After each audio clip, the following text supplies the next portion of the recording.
author, columnist, managing editor of LibertyNation.com, podcast host and conservative policy advocate. We dismiss history at our peril. Liberty Nation Radio with Mark Angelides. Hello and welcome to Liberty Nation Radio, heard coast to coast on the Radio America Network from our flagship station in Washington, D.C. I'm your host, Mark Angelides. On today's special show, we're talking the battle royale between Donald Trump and Joe Biden, both in front of the TV cameras and in the courts. It's going to be quite the show. And remember, this show is proudly sponsored by LibertyNation.com, where you can access podcasts, breaking news, analysis, and a range of biting and brilliant shows to whet your appetite for freedom and your fondness for the great American Constitution. Will they or won't they? Only their hairdressers and political advisors know for sure. I am, of course, talking about President Biden and former President Donald Trump promising to have a heated debate. But is it actually going to happen? And what are all the rumblings surrounding it? We're very fortunate to have with us Liberty Nation's chief political correspondent, Mr. Graham J. Noble, who has some thoughts on the matter. Graham, thanks for joining us today. My pleasure, Mark. So, Graham, you wrote a fantastic article this last week where I guess you highlighted that although both presidents have said they're up for it, and the digital media, the television media is desperate for it to happen, there's been some poo-pooing in other quarters.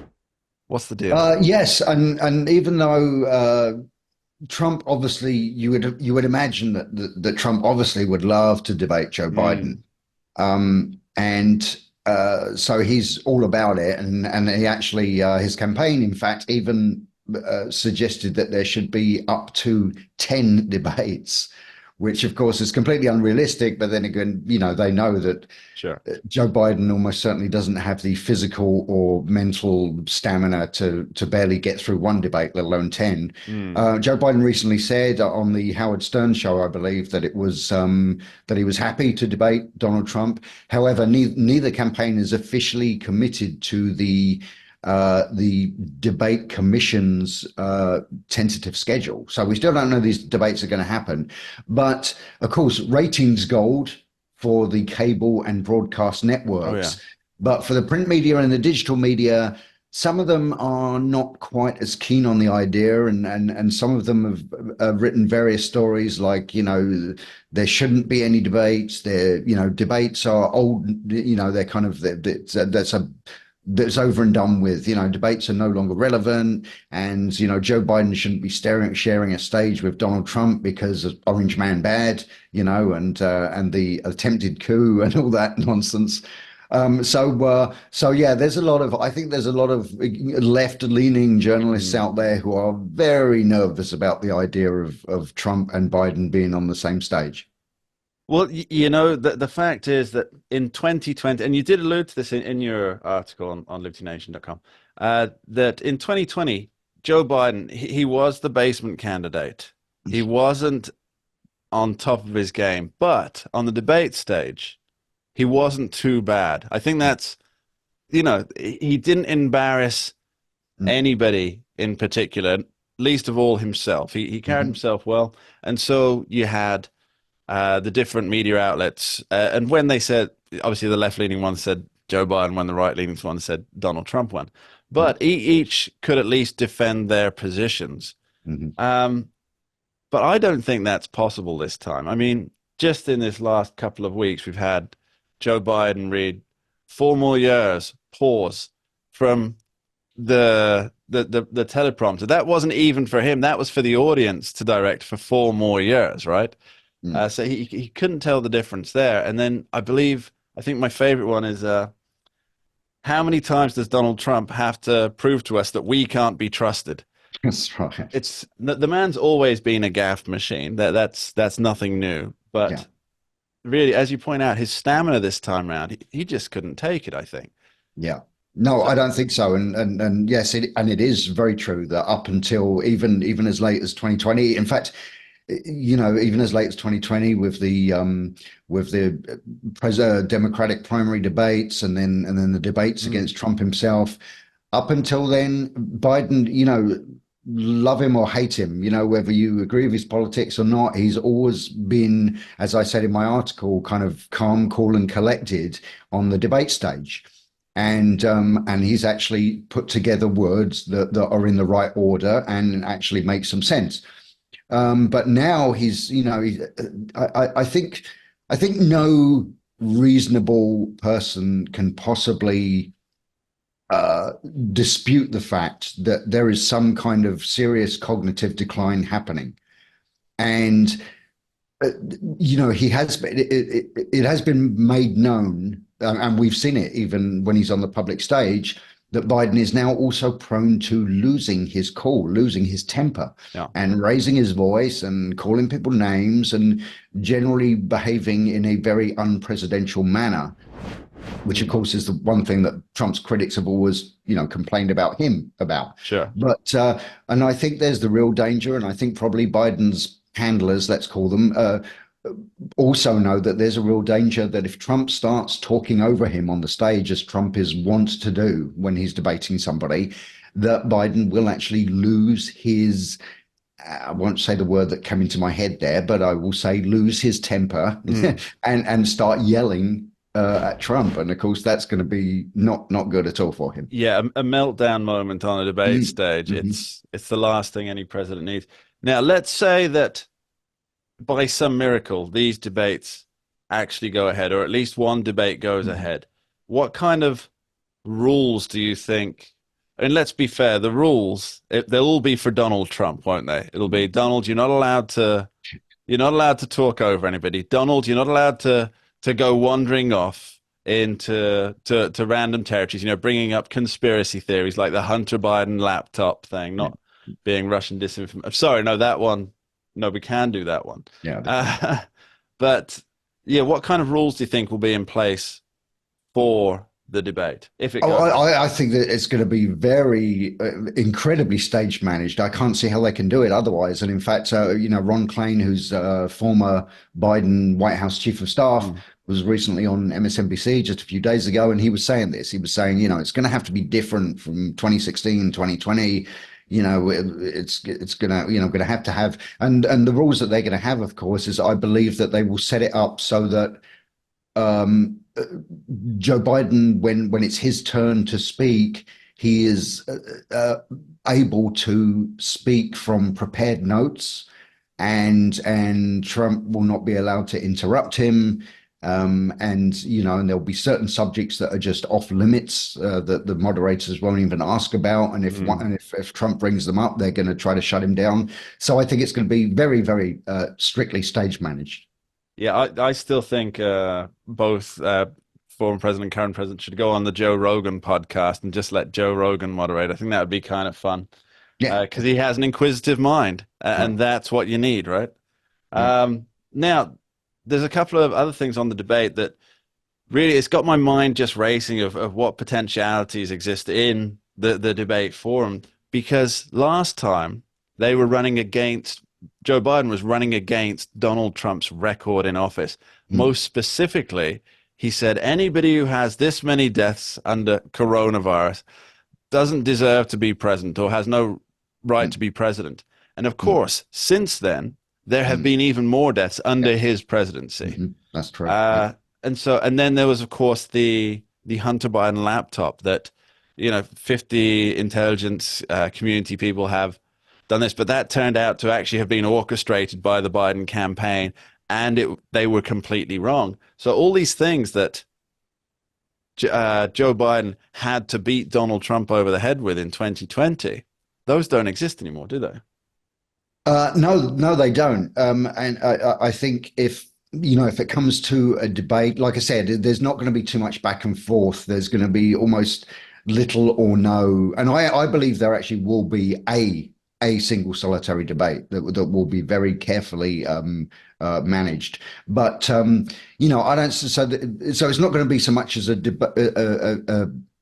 debate between the two people, as it's going to be like the kind of old school formal debate where the one side gets to stand up and make their case, and then the other side gets to stand up and make their case. There's not going to be a back and forward between the two candidates, I don't think. But really, Joe Biden, all he's got really is, and I think this is all he'll stick with, is basically the border is in chaos because it was actually Trump's fault, Mm. and and abortion, and just generally that Trump is an awful person and democracy's at risk, and he's going to shred the Constitution and put everyone in death camps or something. I think that's basically going to be Joe Biden's plan of attack there. It seems that the narratives are already being set down in the pages of the Fourth Estate and on digital media, with Trump the dictator, Trump the end of democracy, the border is Trump's fault, all these things that you mentioned. It seems that that is going to be the main thrust of any debate that takes place. Now, don't go anywhere. We'll be back with Graham J. Noble after this short break. We dismiss history at our peril. Liberty Nation Radio with Mark Angelides. And we're back with Liberty Nation's chief political correspondent, Graham J. Noble. Earlier in the show, we were talking the potential of a debate between Joe Biden and Donald Trump. But now I want to dig a bit more into the weeds of 2024, the election, how things are looking at the moment.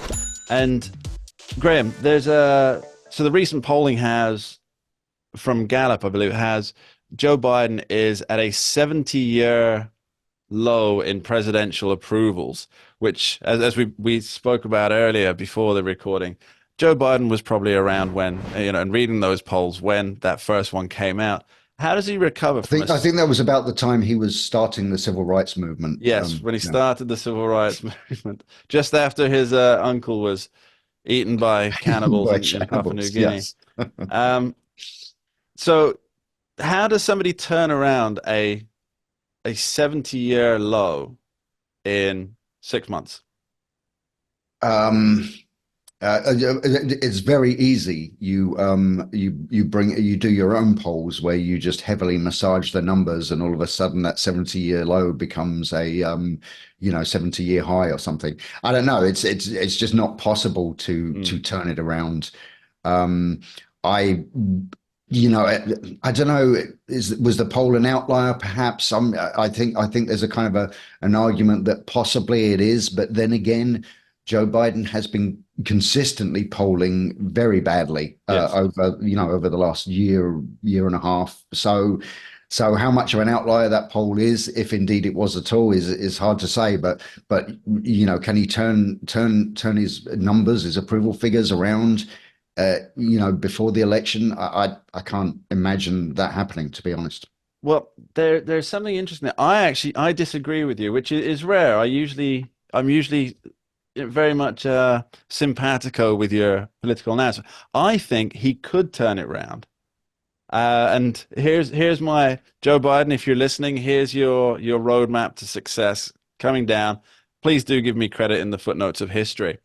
First, shut the border down, right? Say that we fixed all of these problems that Donald Trump made at the border, and now we can finally fix it. And look, what we're going to do is we're going to get rid of all the illegal aliens that came across the border, and we're going to process them in Mexico, and only those with legitimate asylum claims are going to set foot on U.S. soil. And then we're not going to pay off the student loans. We've done enough of that. Now we're going to do a low-tax environment. And essentially, if he turned around and became Donald Trump, I think that he could win by a landslide, in fact. A landslide that I don't believe Donald Trump is in a position to get, because there's still so many people who are so virulently anti-Trump. But if Joe Biden flipped it on policies, he might lose some of the more progressive in his party. But there's a whole swath of Democrats who are not far left progressives. I think that's about right. What do you make of that?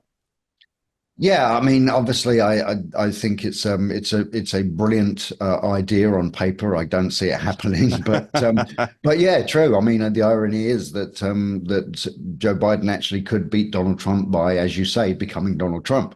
But yeah, I mean, and there's a lot of Democrats that still are holding on to some rationality and common sense and have more moderate views. And they wouldn't at all be upset if Biden kind of shifted, I guess, towards the center, or maybe, if you like, towards the right. But the problem is he seems to be terrified of the progressive movement, and he seems to be reluctant to do anything that would be sensible and good for the country if it's going to anger the progressives. And that I don't quite understand. Because he's literally playing to the fringe. He's playing to the extreme left, to the detriment of all the rest of us, including all of his more moderate supporters. Absolutely, yeah. I mean, the very fact that we call them the fringe, it's not just a cruel name. It's fringe. It's a tiny minority. Yeah. Speaking of that particular tiny minority, how do you think that the recent campus protests, especially the ones at Columbia University, how do you think those are going to play out politically for Joe Biden and Donald Trump? Well, and in fact, I'm writing about that today, and I think the point I'm making is that this is okay. The rabid anti-Semitism that is on display, I think, is a serious issue, and I don't think we should sideline that. But at the end of the day, the underlying agenda of these protesters, demonstrators, rioters, whatever you want to call them, the mob, is the same agenda as they had in the summer of 2020 when they were burning American cities. These are the same people, or at least they're working off of exactly the same, kind of Marxist game plan, which is smash the system, so that we can rebuild it in the image of our Marxist utopia. Yeah, the dream of that communist utopia. Always just do you think these kind of protests will continue up to the election, the 2024 election? Or, and let's be clear, there's always an element in these kind of movements that are political, right? They kind of appear around election times, and a lot of funding for these movements comes from the same sources. And so they tend to appear around election time, but I can't see how this particular movement benefits the left, which the other movements often have. Yeah, that's exactly right. It's kind of funny because during the summer of 2020, there we were looking at, there was an election on the horizon, and and I'm sure that a lot of elected Democrats, whether they would admit it publicly or not, and some of them actually did, were very pleased about the chaos and the violence and all the rest of it, because they could say, look, we've got an incumbent president here who's running for a second term, and there's just chaos in the streets. But now the chaos is kind of detrimental to the Biden administration. Particularly because he's never actually full-throatedly condemned them. He's kind of half-heartedly condemned them, but then he had his, kind of like Trump's Charlottesville moment where he said, I condemn the protesters, but I also condemn the people who don't understand what's going on with the Palestinians, which was, crazy. Yeah, Tim Donner, Liberty Nation senior political analyst, actually wrote that exact thing. And it was Joe Biden's very fine people on both sides moment. Right. And I think he was absolutely right in his analysis, and I think that's going to come back and haunt him, because these people are not the most rational people, and you don't want them on your side regardless. Graham J. Noble, thanks ever so much for joining us today. Pleasure, Mark. We dismiss history at our peril. Liberty Nation Radio with Mark Angelides. And welcome back to Liberty Nation Radio, heard coast to coast on the Radio America Network. We're joined by Liberty Nation's legal affairs editor, Mr. Scott Cosenza, to discuss the latest happenings in the Trump immunity claims. Now, thanks for being here, Scott. First off, I'd just kind of like to clarify something, if I may, about not just the immunity case, but about all of the cases that are taking place involving Donald Trump right now. Is it fair to say that none of these cases would be moving with the speed, the ferocity, or the press coverage if they were not about the potential next president of the United States? I'm trying to go through them in my head as you ask the question. My inclination is to say yes. I wonder if there's maybe one that could. But the funny thing is, so many of them wouldn't have ever been brought in a matter, like they're new types of charges, right?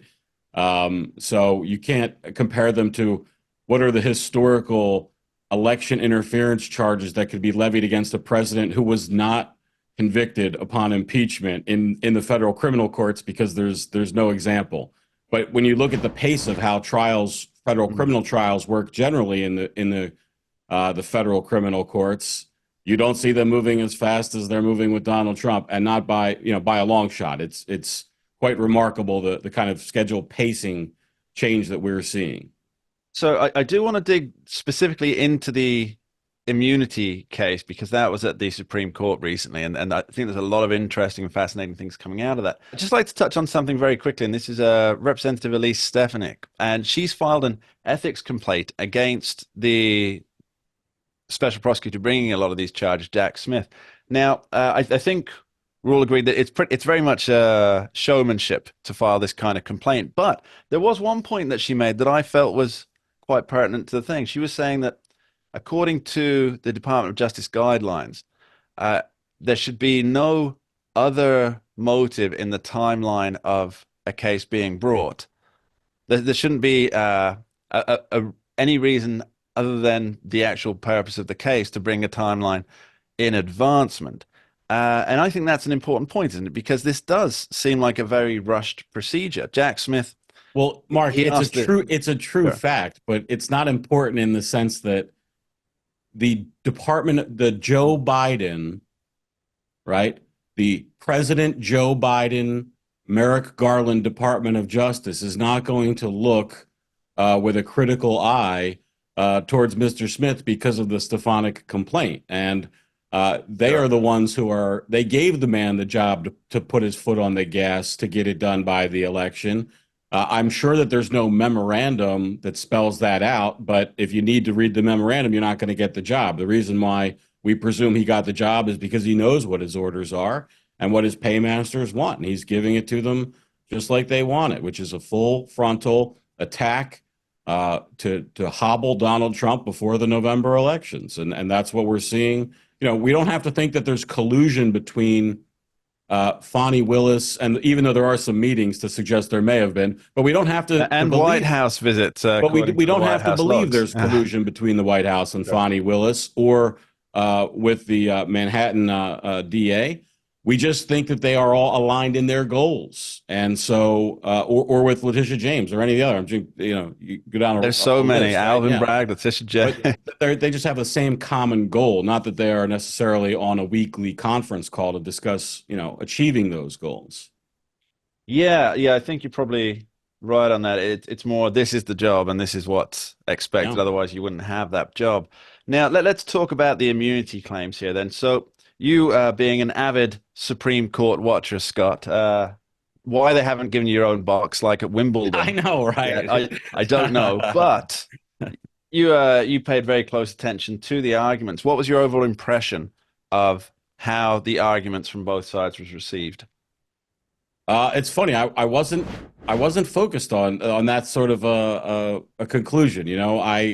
It was so interesting because this is a case of first impression. For people who don't know what that means, I'll just review it. It's the simplest thing. They haven't decided any of these rules before. This is the first time a past president has been criminally charged for acts he undertook while he was president, and he's asserting immunity. And there's not like, oh, well, if we go to the XYZ precedent or the court examine this or some other court. No, it's all new.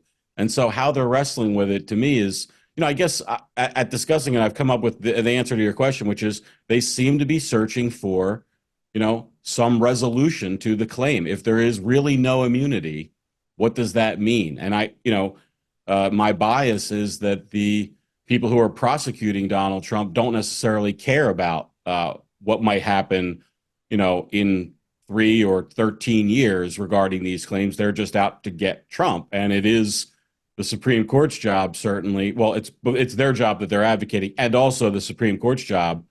I think that Justice Gorsuch said that we're deciding this for the ages. We're making a rule for the ages. And that's how most of them seem to, on both sides of the aisle or the left right block of the court seem to be wrestling with it. What does this mean? Does it mean that, somebody can do whatever they want? Does it mean that, we're going to have prosecutions ad infinitum for every president after they leave office now?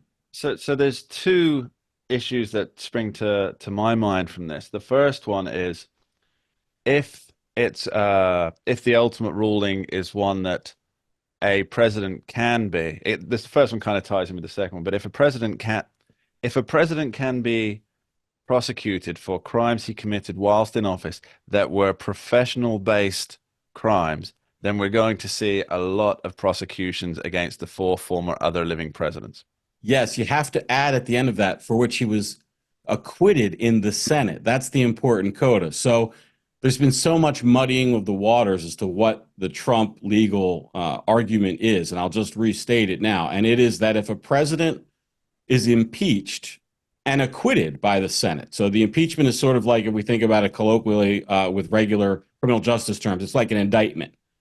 And then the trial in the Senate is like more like a criminal trial, right, with a conviction or an acquittal. And President Trump was impeached twice and acquitted twice in the Senate. He wasn't convicted. And so his argument is, if he did it and he was convicted of it, then there could be liability that would attach to it.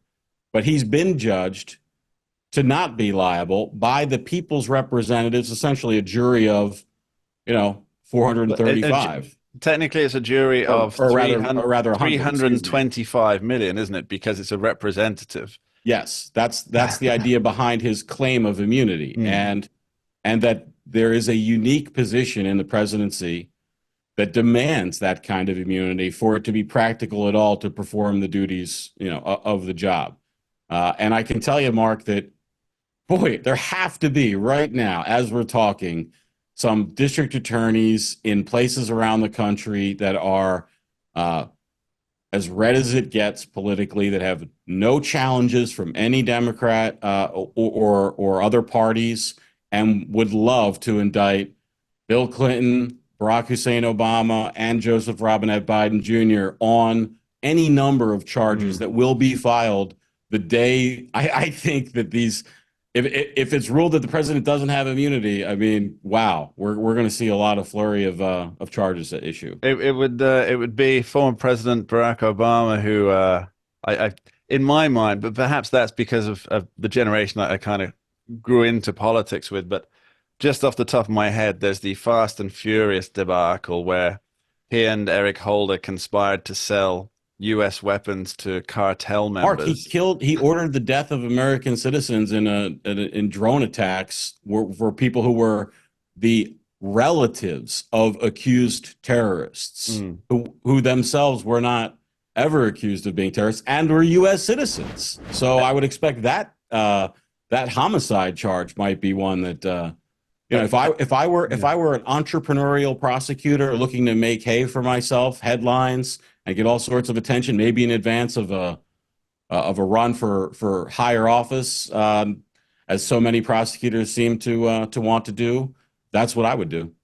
I do believe that President Obama holds the record for the highest number of murders winner, Nobel Peace Prize winner. Is that about right, I would say? I haven't checked the math on that. So, Scott, we are going to continue this. Specifically, I want to be diving into whether Jack Smith even has standing to bring the prosecution. That's a very interesting question relative to an article that you wrote for the pages of LibertyNation.com last week. And we'll get back to that after this short break. Don't go anywhere. We dismiss history at our peril. Liberty Nation Radio with Mark Angelides. And we're back with Scott Cosenza, Liberty Nation's Legal Affairs Editor, continuing the discussion on Trump's immunity case at the Supreme Court.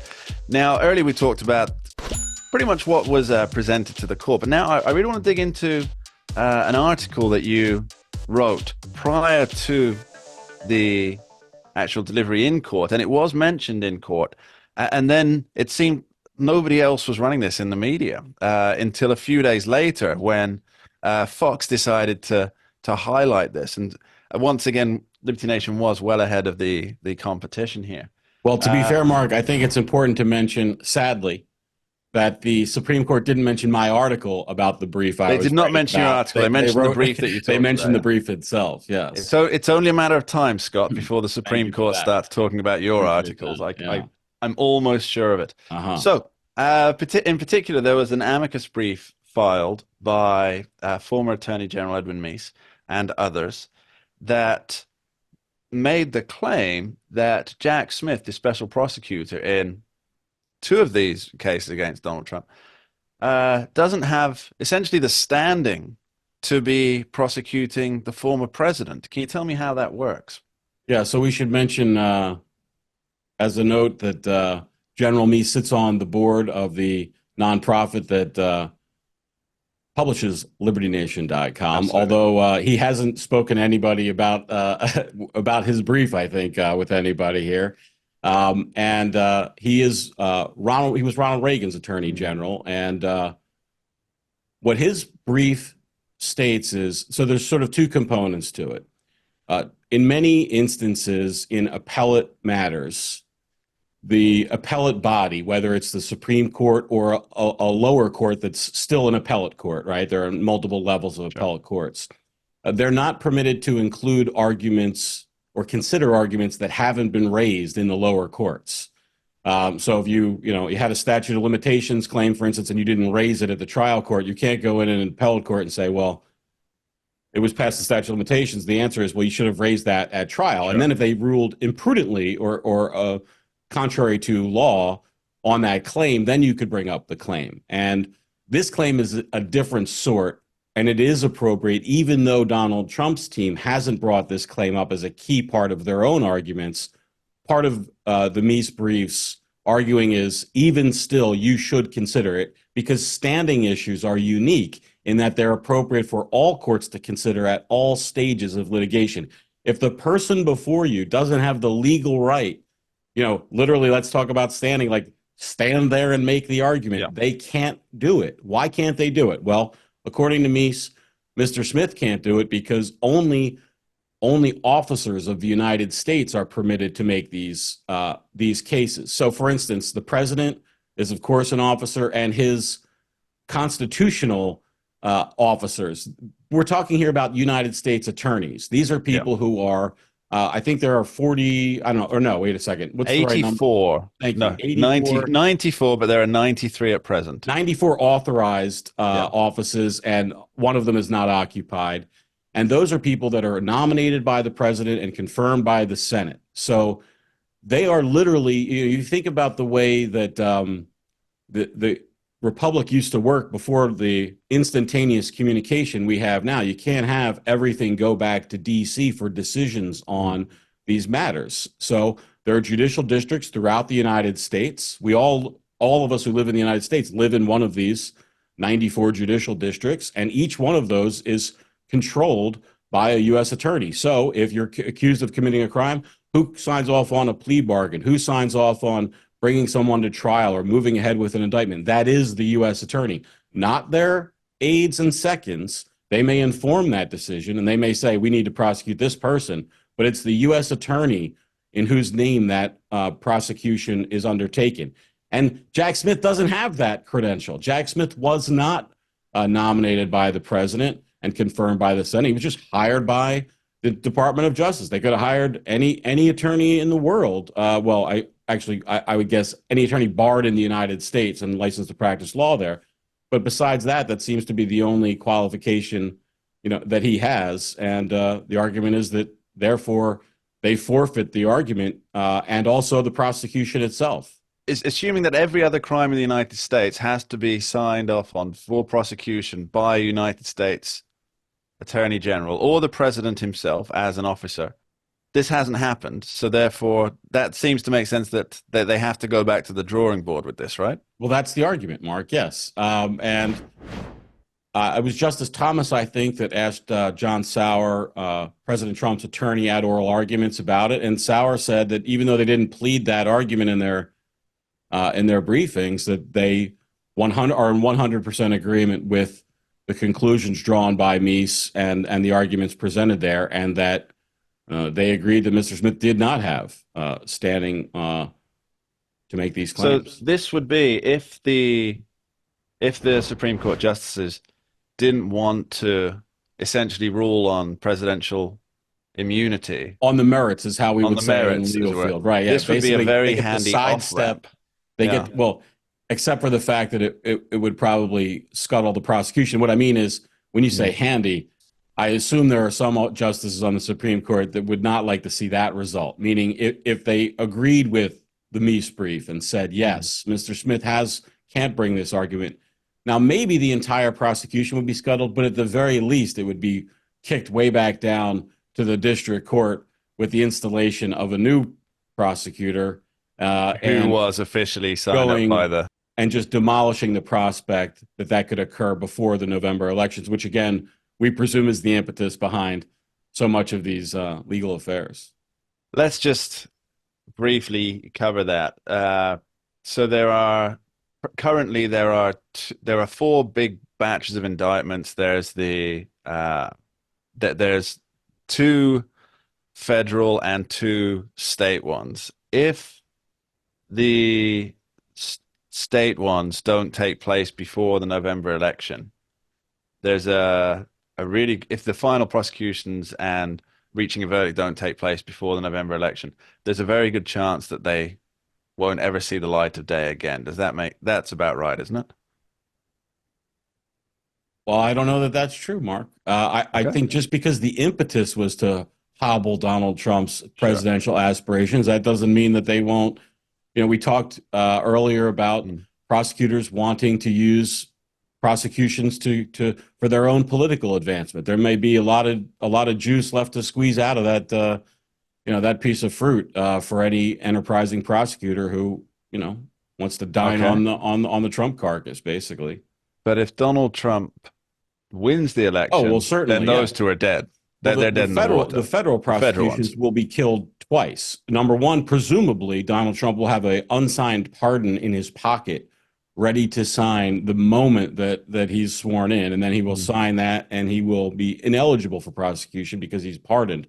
And also, he would just simply say to his attorney general, he'd fire all the leftovers from the Biden Garland AG's office and have his attorney general file notice of non-prosecution, withdraw the prosecution from the court. So on both counts, it wouldn't proceed. Now that's for the federal. For the state, again, the state ones, he has no power over it. And like I said, there may be a political win there for Fani Willis if she can survive her own re-election contest.